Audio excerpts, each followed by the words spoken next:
கற்றுக்கிட்டானா அங்கே வாசிக்கிற நேரத்தில் ஒரு 8 வருஷம் அண்ணனோட கச்சேரி பண்ணியாச்சு, வாசிச்சாச்சு. ஜனங்கள்லாம் வாசிக்கிறதுக்கெல்லாம் கைத்தட்டுறாங்க, எல்லாம் கைத்தட்டுறாங்க. ஆனால் நமக்கு மியூசிக்கே தெரியலையே, போய் கற்றுக்கிறலான்னு சொல்லி மெட்ராஸுக்கு வந்தாச்சு. மெட்ராஸுக்கு வந்து பல யாரும் தெரியாது, அதை ஞாபகம் வச்சுக்கணும். ஊரை விட்டு பண்ணைப்புறம் என்ற சிறிய கிராமத்தை விட்டு கிளம்பும் போது சென்னையில் யாராவது எங்களுக்கு தெரியுமா என்றால் தெரியாது. எப்படி வாழ்க்கை அமைய போகிறது என்று ஒரு உறுதிப்பாடோடு வர முடியும்? ஒண்ணுமே இல்லை. அத்துவான காட்டில் விட்ட மாதிரி வரோம். வந்து உட்காரணும், யாரையும் தெரியாது. வரக்கூடிய லைட் மியூசிக், ஒரு இசைக்குழுவோட வாசிக்கிறதும் ட்ராமாவுக்கு மியூசிக் போடுறதுமா போயிட்டே இருக்கு. மியூசிக் தெரியாமலே திடீர்னு அந்த பையனுக்கு ஒரு ஃபிலிம்ஸ் படத்தினுடைய சான்ஸ் கிடைச்சிருச்சு மியூசிக் பண்ணுறதுக்கு.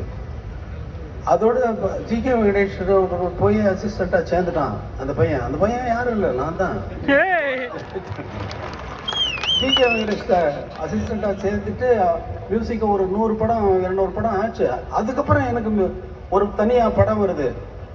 தனியாக படம் வந்தால் எப்படிடா மியூசிக் பண்ண போகிறோம்னு யோசிக்கிறேன். அப்பயும் மியூசிக் தெரியாது, எப்படி பண்ணலாம் அப்படின்னு பண்ணால் அவர் ஒரு கதை, உங்கள்கிட்ட ஏதாவது பாட்டு பண்ணியிருக்கேன்னு கேட்டார்.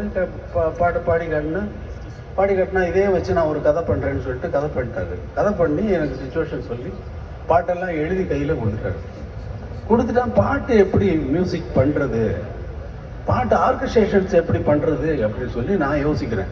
ஜிகே வெங்கடேஷுக்கு நான் அசிஸ்டண்ட்டாக ஒர்க் பண்ணி அவங்களுக்கு ஆர்கஸ்ட்ரேஷன்ஸ் எல்லாம் பண்ணி கொடுத்துருந்தாலும் கூட எனக்குன்னு ஒரு பாட்டு வரப்போ நம்ம எப்படி மியூசிக் இந்த பாட்டை எப்படி ஸ்டார்ட் பண்ணலாம் அப்படின்னு சொல்லி யோசிக்கிறேன். அந்த பாட்டு என்னன்னா பஞ்ச அருணாச்சலம் எழுதுனது, அன்னக்கிளியும் ஒன்று தேடுது 6 மாதம் 1 வருஷம் ஆவரம்பும் மேனி வாடுதேன்னு.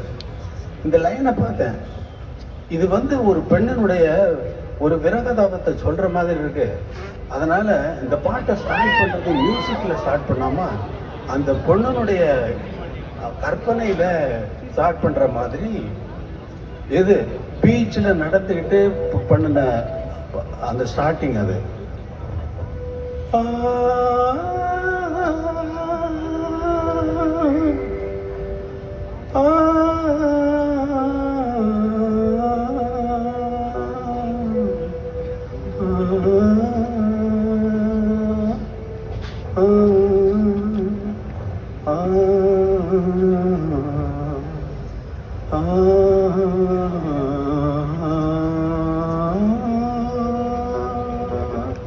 அப்படி போட்டு அப்புறம் என்ன பண்றது?